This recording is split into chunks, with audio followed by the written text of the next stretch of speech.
তিস্তা মহাপরিকল্পনা বাস্তবায়নে ভারত চীনের প্রস্তাব, দেশের স্বার্থ বিবেচনায় হবে চুক্তি জানালেন প্রধানমন্ত্রী। বন্ধুত্বপূর্ণ সম্পর্ক বজায় রেখেই কাজ করছে সরকার। সাপে কাটলেই ভরসা ওঝা, অসচেতনতায় রংপুর বিভাগে প্রতি বছর মারা যান গড়ে ৩০ জন। রাসেলস ভাইপার নিয়ে ভুল তথ্য ছড়ানোর বন্ধের আহ্বান। দিনাজপুরে প্রতিমণ ধানের দাম কমেছে ১৫০ টাকা, লোকসানের কথা বলছে কৃষক। সরকার নির্ধারিত দামে বিক্রি না করায় ধান চালের লক্ষ্যমাত্রা অর্জন নিয়ে শঙ্কা। এবং অটোরিকশার ভাড়া সর্বনিম্ন ১০ টাকা, রংপুর মহানগরীতে মাইকিং। লাইসেন্স ফি বৃদ্ধির অজুহাত, সিটি মেয়রের অবস্থানে ক্ষুব্ধ নগরবাসী।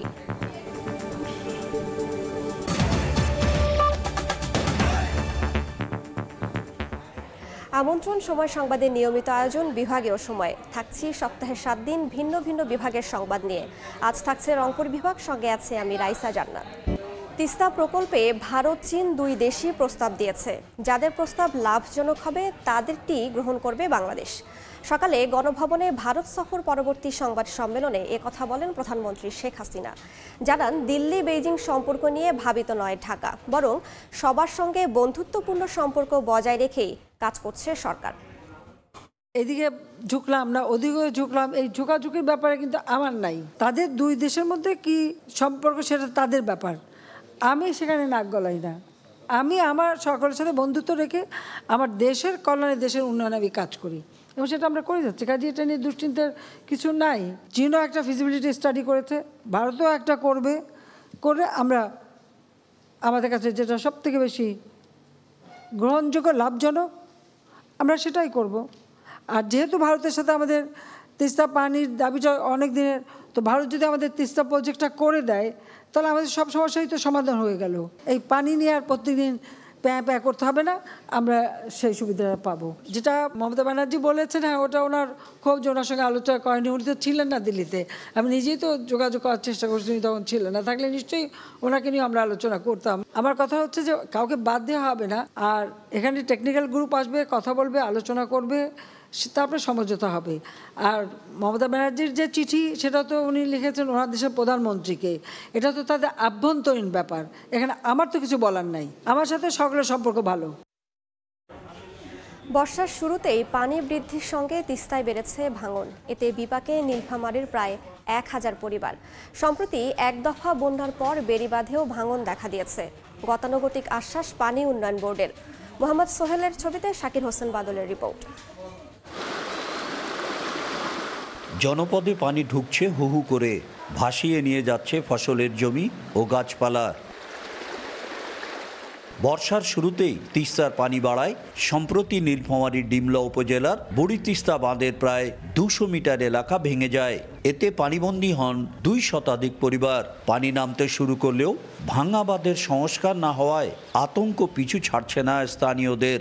এছাড়া একই উপজেলার পূর্ব ছাতনা ইউনিয়নের ২টি এলাকায় চলছে তিস্তার ভাঙন। তীর ভেঙে নদী এখন জনপদের ৫০০ মিটার দূরে। এলাকাবাসী জানান, এবছর ভাঙা বাঁধ সংস্কার না করলে ২টি গ্রামই তলিয়ে যাবে। প্রত্যেক বছর নদী ভাঙে, আমরা উঠে যাই। বন্যা আসে, পানি আসে, নদীর ভয়ে শুন শব্দ, তখন ঘুম হয় না। আমরা তো এখন সব সময় আতঙ্কের মধ্যে আছি। এ নিয়ে কোনো আশার বাণী নেই পানি উন্নয়ন বোর্ডের কাছে। গতানুগতিক আশ্বাস সংশ্লিষ্ট কর্মকর্তার। আমরা খোঁজখবর রাখতেছি, যেহেতু কোনো ধরনের সমস্যা দেখা দেয় আমাদের জিওবি একটা মজুত রয়েছে, আমরা কিন্তু তাৎক্ষণিক এটা কিন্তু প্রয়োজনীয় ব্যবস্থা গ্রহণ করব। ডিমলার পূর্ব ছাতনা ইউনিয়নের দুর্গত ৩ ও ৪ নম্বর ওয়ার্ডে সরকারের গুচ্ছ গ্রামও রয়েছে। শাকির হোসেন বাদল, সময় সংবাদ, নীলফামারী। প্রতি বছর রংপুর বিভাগে গড়ে ৩০ জন আর দেশে প্রায় ৭,০০০ মানুষ মারা যায় সাপের কামড়ে। বেশিরভাগ আক্রান্ত ব্যক্তির মৃত্যুর অন্যতম কারণ অসচেতনতা, কুসংস্কার ও সময়মতো হাসপাতালে না নেয়া। স্বাস্থ্য বিভাগের পক্ষ থেকে খুব বেশি প্রচারণা না থাকায় এখনও গ্রামাঞ্চলের মানুষ সাপে কাটলে ওঝাকেই ভরসা মনে করেন। তবে wild life and snake rescue টিমের সদস্যরা বলছেন, জনসচেতনতা বাড়াতে হবে প্রান্তিক পর্যায়ে। একই সাথে রাসেলস ভাইপার নিয়ে ভুল তথ্য ছড়ানো বন্ধ করতেও উদ্যোগ নেওয়া জরুরি। শাকিল মাহমুদের ক্যামেরায় নাজমুল ইসলাম নিশাতের প্রতিবেদন। ১ নম্বর চিকিৎসা হলো আর বান্ধন হবে এই জায়গায়, তারপরে এই জায়গায়, তারপরে এই জায়গায়, এখানে কোনো বান্ধন চলবে না। কৃষি শ্রমিকের পাশাপাশি ওঝা রংপুরের পীরগঞ্জ উপজেলার রামনাথপুর গ্রামের মোশাররফ হোসেন জানান, বিষাক্ত সাপ কামড়ালে কিভাবে তার চিকিৎসা করতে হয়, হাত কিংবা পা শক্ত করে রশি দিয়ে বেঁধে চিকিৎসা দেওয়ার পরামর্শ দিলেও পেটে, মাথায় কিংবা শরীরের অন্য যে কোনো অংশে যেখানে বাঁধার সুযোগ নেই সেই স্থানে সাপ কাটলে কি করতে হবে তার সঠিক জবাব দিতে পারেননি। পেটে কামড়ালে ওটা আমার কোনো বাঁচার মতো কোনো উপায় নেই। বর্ষাকালে আবাদি জমি, খালবিলে পানি বেড়ে যাবার কারণে এবং একই সাথে সাপের আবাসস্থল কমে যাওয়ায় খাবারের সন্ধানে লোকালয়ে ঢুকে সাপ, এতে করেই সাপের কামড়ে মৃত্যুর ঘটনা বাড়ছে। তবে এখনো গ্রামাঞ্চলের বেশিরভাগ মানুষই সাপে কাটলে ওঝার উপর নির্ভরশীল। পর্যাপ্ত প্রচারণা না থাকায় প্রান্তিক পর্যায়ের অধিকাংশ মানুষ জানেন না সাপে কাটলে যত দ্রুত সম্ভব হাসপাতালে নেয়ার বিকল্প নেই। মানে মাথা ঘুরে পড়ে গেছে, সবাই আমার বাইরের ভিতরে নিয়ে যায়, একটু ইয়া করে গুনিক নে কি বলে সেগুলো নিয়ে যা, আবার আমাকে ঝাড়াঝাড়ি করলো। গরিব মানুষ আছে, মেডিকেলে যাইবার গেলে তাদের সমর্থন কুলায় না। Wild life and snake rescue টিমের বাংলাদেশের এই সদস্য জানান, আতঙ্ক কমাতে এবং জনসচেতনতা বাড়াতে গুরুত্ব দিতে হবে গ্রামাঞ্চলে। অন্যদিকে বিভিন্ন সংবাদ মাধ্যমে রাসেলস ভাইপার নিয়ে মিথ্যা তথ্য ছড়ানো বন্ধ করা জরুরি। সাপ কেন বাঁচাবো বা সাপে কামড়াইলে কি করতে হবে, এই রিলেটেড যদি আমরা কোনো সচেতনতা কর্মশালাগুলো করতে পারি সেক্ষেত্রে হয়তো বা বাঁচানো সম্ভব হবে। রংপুরের সিভিল সার্জন পর্যন্ত এন্টিভেনম রয়েছে জানিয়ে বলেন, মাঠ পর্যায়ে নয়, সচেতনতা বাড়াতে সামাজিক যোগাযোগ মাধ্যমে এই বিষয়ে জানানো হচ্ছে। বেশি প্রচারণাটা কিন্তু ফেসবুকে আসছে বা সোশ্যাল মিডিয়ায় আসছে। আমরা এটাকে এনকাউন্টার করার জন্য এটাকে আমরা স্প্রেড করার চেষ্টা করতেছি। বিভিন্ন সূত্রে জানা গেছে প্রতি বছর দেশে গড়ে 7,500 মানুষ সাপের কামড়ে মারা যান। নাজমুল ইসলাম নিশাত, সময় সংবাদ, রংপুর। বিভাগীয় সময় আরও থাকছে। যত্রতত্র তার টেনে ঠাকুরগাঁওয়ে দেওয়া হয়েছে বিদ্যুৎ সংযোগ। স্বল্প উচ্চতার কারণে গাড়িতে আটকে প্রায়ই ঘটছে দুর্ঘটনা। বড় যানবাহনকে দুষছে বিদ্যুৎ বিভাগ। দিনাজপুরের সপ্তাহ ব্যবধানে প্রকারভেদে প্রতিমন ধানের দাম কমেছে 50 থেকে 150 টাকা পর্যন্ত। গত সপ্তাহে 1000 টাকা মনে বিক্রি হওয়া ব্রি 28 ধানের বর্তমান দর 850 থেকে 950 টাকা। এছাড়া ব্রি 29 প্রতিমন 800 থেকে 900 টাকা, জিরা কাঠারি প্রতিমন 1350 থেকে 1400 টাকা, বগুড়া কাঠারি 1200 থেকে 1250 টাকা। কৃষকরা বলছে প্রতি বছর উৎপাদন খরচ বাড়লেও ধানের দাম বাড়ছে না। সরকারের খোলা বাজারে চাল বিক্রির কারণে ধানের বাজারে প্রভাব পড়েছে বলে জানান ব্যবসায়ীরা।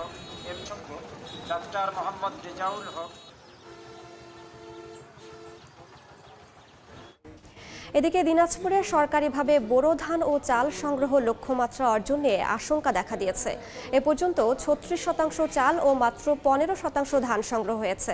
এ নিয়ে আরও তথ্য জানাতে এই মুহূর্তে শহরের সরকারি খাদ্য গুদামের সামনে আছেন সহকর্মী গোলাম নবী দুলাল। সরাসরি চলে যাচ্ছি তার কাছে।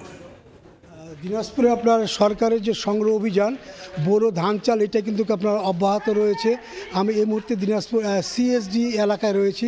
এখানে আপনার যারা এই চাল এবং ধান যারা দিচ্ছেন তারা কিন্তু এই গোডাউনগুলোতে তারা আপনার চাল এখানে আপনারা দিচ্ছেন। আপনি দিনাজপুর সংগ্রহ অভিযানের যে তথ্য সেটি আপনাকে জানিয়ে রাখি যে জেলা পর্যায়ে দিনাজপুরে এবার চালের যে লক্ষ্যমাত্রা দেওয়া হয়েছে সেটি হচ্ছে 1,14,000 মেট্রিক টন এবং ধান 17,780 মেট্রিক টন।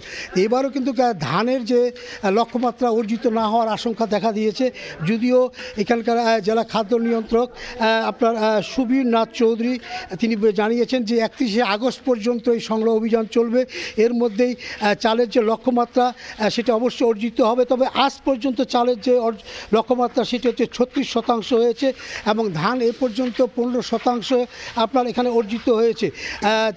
যেহেতু ধান এবং চাল এই দিনাজপুরের সংগ্রহ অভিযান আপনার এটা অব্যাহত রয়েছে, সেটা আপনার সরকারি ধান সংগ্রহ অভিযানের জন্য সরকার যে আপনার শর্ত দেওয়া হয়েছে সেটি অত্যন্ত শক্ত এবং কৃষকরা যেটা বলছেন যে সরকার যে শর্ত দিয়েছে বিশেষ করে ধানের যে আর্দ্রতা সেটা শতকরা আপনার 14% সেটা লাগবে এবং আপনার এই আর্দ্রতা অনুযায়ী আপনার কৃষকরা কিন্তু সরকারের ঘরে ধান তেমন দিতে পারছেন না। আপনি জানেন যে গত 15-20 দিন আগে আপনার এখানে প্রাকৃতিক যে দুর্যোগ হয়েছে দুর্যোগের কারণে কিন্তু ধান ভেজা রয়েছে। এই কারণে কৃষকরা কিছুটা হলেও আমরা সমস্যায় পড়েছেন। তবে এবারও আশা করছেন ধানের লক্ষ্যমাত্রা অর্জিত না হলেও চালের লক্ষ্যমাত্রা অর্জিত হবে। তো আমার কাছ থেকে সর্বশেষ ধান এবং চাল সংগ্রহের অভিযানের এই ছিল।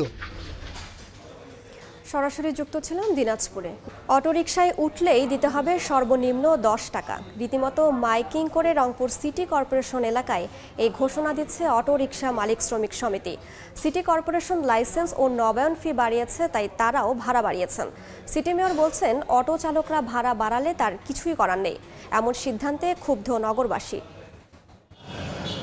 প্রায় 10 লাখ মানুষের নগরী রংপুর সিটি কর্পোরেশন। নগর কেন্দ্রিক যোগাযোগ ব্যবস্থায় এখন অন্যতম প্রধান মাধ্যম হয়ে উঠেছে ব্যাটারি চালিত রিক্সা, ইজি বাইক।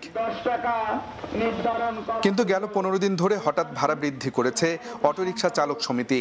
এমনকি মাইকিং করে সর্বনিম্ন ভাড়া 10 টাকা ঘোষণা করা হয়েছে। এতে বিপাকে পড়েছেন যাত্রীরা।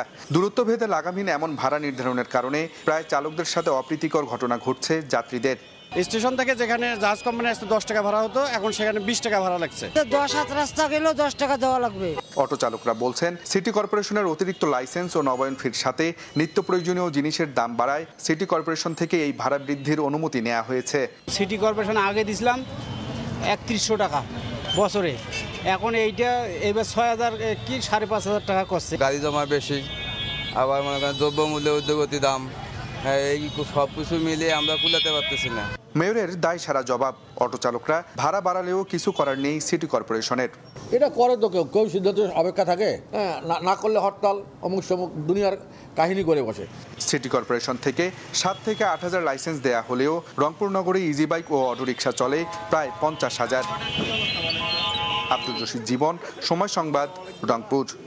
আঞ্চলিক সড়কের খানিকটা উপর দিয়ে যত্রতত্র বিদ্যুতের তার টেনে ঠাকুরগাঁওয়ের আবাসিক ও ব্যবসা প্রতিষ্ঠানে দেওয়া হয়েছে সংযোগ। রয়েছে বিদ্যুতের খুঁটিও। সড়কে চলাচলকৃত দ্রুত গতির যানবাহনে তার ছিঁড়ে প্রতিনিয়তই ঘটছে দুর্ঘটনা। তবুও বিদ্যুৎ বিতরণ বিভাগ কোনো ব্যবস্থা না নিলেও উল্টো দায় চাপায় ওভারলোড যানবাহনের ওপর। সুমন হোসেনের ছবিতে জিয়াউর রহমান বকুলের রিপোর্ট। প্রতিটি আঞ্চলিক সড়কের উপর দিয়ে যত্রতত্র বিদ্যুতের তারে সংযোগ দেওয়া হয়েছে আবাসিক কিংবা ব্যবসা প্রতিষ্ঠানে। আবার সড়কের কোথাও কোথাও রয়ে গেছে বিদ্যুতের খুঁটি। এমন চিত্র ঠাকুরগাঁও শহরের বেশিরভাগ এলাকার। শহরের নরেশ চৌহান সড়ক, north circular road, college road সহ প্রবেশদ্বারের অধিকাংশ সড়কের উপর অল্প উচ্চতায় টানা হয়েছে বিদ্যুতের তার। এতে প্রায়ই ঘটছে দুর্ঘটনা। স্তূপ করে রাখা তারে লাগছে আগুন, তারপরও নির্বাক বিদ্যুৎ বিভাগ। এতে ক্ষুব্ধ এলাকাবাসী। লোড গাড়ি তো এখানে ফাঁসতেই পারবে না কারেন্টের তারের জন্য। কিভাবে যে সেদার গেদার করে রাখছে, যে কোনো মুহূর্তে গেলে বিদ্যুৎ ভাই আগুন ধরতে পারে। রাস্তার যে তারগুলো আছে তারগুলো যাতে উঁচু করে। কোনো ব্যবস্থা না নিয়ে নেসকো কর্তৃপক্ষ উল্টো দোষ চাপাচ্ছে ওভারলোড যানবাহনের উপর। জনসচেতনতা বাড়াইতে হবে। আমরা যেটা স্ট্যান্ডার্ড হাইট, সেই হাইটে তো আমি আছি। নেসকোর তথ্য মতে ঠাকুরগাঁয়ে আবাসিক ও বাণিজ্যিক পর্যায়ে প্রায় 40,000 গ্রাহক রয়েছে। জিয়াউর রহমান বকুল, সময় সংবাদ, ঠাকুরগাঁও। রংপুরে জমে উঠেছে হাড়িভাঙ্গা আমের হাট। চলতি মৌসুমে 500 কোটি টাকার বাণিজ্যের কথা জানিয়েছে কৃষি বিভাগ। এ নিয়ে জানাতে এই মুহূর্তে মিঠাপুকুর উপজেলার পদাগঞ্জ আমের হাটে আছেন সহকর্মী রেদওয়ান হিমেল। সরাসরি চলে যাচ্ছি তার কাছে।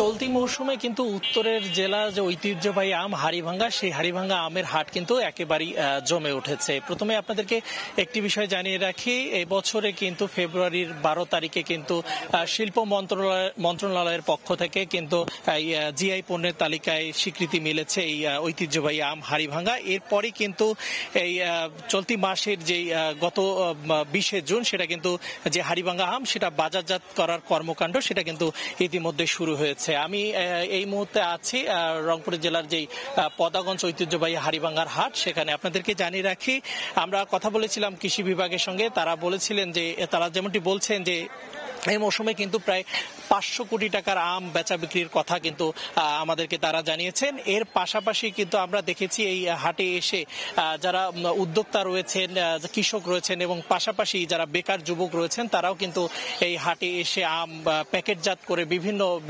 দেশের বিভিন্ন জায়গায় প্রান্তরে আসলে প্যাকেটজাত করে এই আমগুলো বিক্রি করছে। আমরা এখানে এসে যেমনটি জানতে পেরেছি এবার কিন্তু প্রতি মন আম বিক্রি হচ্ছে 2000 থেকে 2200 টাকা এবং সবচেয়ে যেটা ভালো কোয়ালিটির আম সেটা বিক্রি হচ্ছে কিন্তু প্রতি মন 2600 টাকা। সব মিলে যদি বলা যায় যে এই অঞ্চলে কিন্তু এই আমকে ঘিরে যে আসলে একেবারেই যে অর্থনৈতিক অবস্থা সেটা কিন্তু চাঙ্গা ভাব রয়েছে। এর পাশাপাশি যেই এই হাড়িভাঙ্গা আম কিন্তু বাজারজাত করার জন্য এখানে কিন্তু প্রান্তিক পর্যায়ের কৃষকরা কিন্তু তারা এসেছেন। এবার বলছেন যে তারা উৎপাদনের খরচ কিন্তু তারা বেশি হলো। তারা বলছেন যে আমের মন যেটা গতবারের তুলনায় এবছর কিন্তু তারা 200 থেকে 500 টাকা আমের মন কিন্তু তারা বেশি পাচ্ছেন। সেক্ষেত্রে কিন্তু তারা অনেকটা খুশির কথা আমাদেরকে জানিয়েছেন। সব মিলে কিন্তু এই মৌসুমে এবার এই আম নিয়ে কিন্তু ব্যাপক উৎসাহ উদ্দীপনা দেখেছি আমরা কৃষকদের এবং যারা সাধারণ ব্যবসায়ী এবং উদ্যোক্তা থেকে সকলের মধ্যে। তো সব মিলে এবার কিন্তু তারা হাড়িভাঙ্গা আমের যে এই বেচা বিক্রি বা ব্যবসা সেটা কিন্তু এবার দারুণ হবে বলছেও তারা আমাদেরকে জানিয়েছেন। তো এই ছিল আমার কাছে থাকা রংপুরের হাড়িভাঙ্গা আম থেকে বা আমের হাট থেকে সবশেষ তথ্য।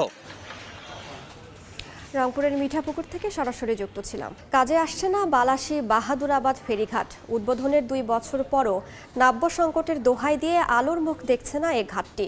ঝুঁকি নিয়ে প্রতিদিন নৌকায় করে উত্তাল ব্রহ্মপুত্র পাড়ি দিতে হচ্ছে যাত্রীদের, সেই সঙ্গে গুনতে হচ্ছে বেশি ভাড়া। আতাউল হক সাগরের ছবিতে বিপ্লব ইসলামের রিপোর্ট।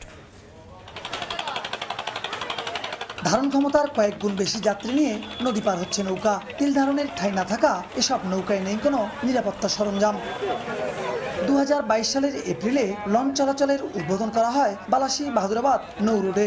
এরপর কিছুদিন ছোট 4টি লঞ্চ দিয়ে যাত্রী পারাপার করার পর থেকে বন্ধ করে দেয়া হয়। নিয়মিত ড্রেজিংয়ে অর্থ ব্যয় হলেও শুকনো মৌসুমে নাব্য সংকটের দোহাই দিয়ে লঞ্চ চলাচল বন্ধ রাখা হয়। কিন্তু বর্ষা মৌসুমেও কারণ ছাড়াই একই অবস্থা।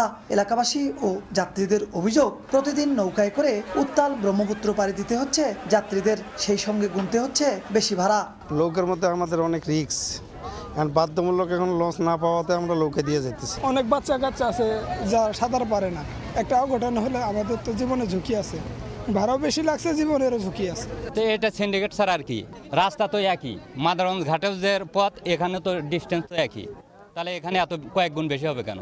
সরকারকে অবশ্যই বুঝতে হবে যে এখানে একটা লঞ্চ বন্ধ করছে, আবার এটা যেন অতি শীঘ্রই চালু করে। এ নিয়ে ক্যামেরার সামনে কথা বলতে চান না BIWT এর কর্মকর্তা, আর যাত্রীদের অভিযোগ অস্বীকার করেন সংশ্লিষ্টরা। আমরা কাউন্টারে অলরেডি বলা আছে, ঠিক আছে, তারা যে অতিরিক্ত যাত্রী নিতে আমরা দেই না, প্রয়োজন হলে আমরা আটকে দিই। আমরা কখনোই যাবো না একটা নৌকাতে 60 জনের ধারণ ক্ষমতা নৌকাতে 70 জন দিতে আমরা কখনোই যাবো না, বা আমরা দেইও না কখনো। আধুনিক সব সুবিধাযুক্ত ফেরিঘাটটি নির্মাণে ব্যয় হয় 145 কোটি 27 লাখ টাকা। বিপ্লব ইসলাম, সময় সংবাদ, গাইবান্ধা। বিভাগীয় সময়ের শীর্ষ সংবাদগুলো জানিয়ে দিচ্ছে আরও একবার। তিস্তা মহাপরিকল্পনা বাস্তবায়নে ভারত চীনের প্রস্তাব, দেশের স্বার্থ বিবেচনায় হবে চুক্তি, জানালেন প্রধানমন্ত্রী।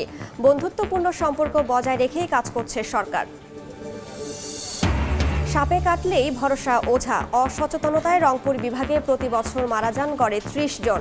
রাসেলস ভাইপার নিয়ে ভুল তথ্য ছড়ানো বন্ধের আহ্বান। এবং দিনাজপুরে প্রতিমন ধানের দাম কমেছে 150 টাকা, লোকসানের কথা বলছে কৃষক। সরকার নির্ধারিত দামে বিক্রি না করায় ধান চালের লক্ষ্যমাত্রা অর্জন নিয়ে শঙ্কা।